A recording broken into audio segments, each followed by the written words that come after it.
Russia's steadily increasing military budget is critically dependent on energy exports. While the gas sector has been operating at a loss recently, oil revenues continue to bring significant foreign currency inflow into the budget of the aggressor state. To fund the 13.5 trillion rubles allocated for defense in the budget, the Kremlin relies on oil prices of $70 per barrel. Amid a deepening economic crisis, Moscow has intensified its pressure on the oil extracting sector.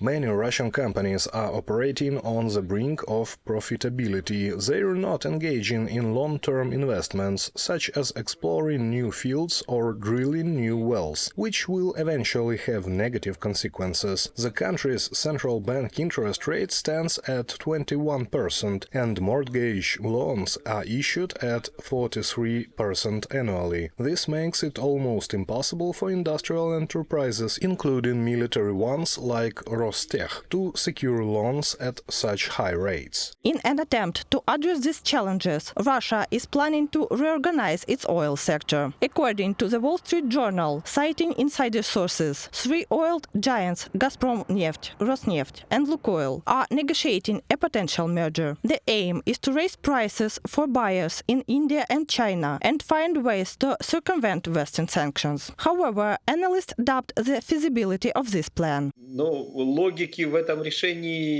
This decision lacks any real logic. If sanctions are imposed on three companies, merging them into one won't make the sanctions disappear. It's far more effective to address challenges across three companies rather than one. If this merger happens, it would likely serve as a scheme to divert a few $billion from the federal budget into private pockets. The global energy market may further undermine Russia's oil sector. Bloomberg analysts predict a period of oversupply, leading to a drop in oil prices. A weakened market would allow the United States to exert more control and deal a heavier blow to the Kremlin's resource revenues.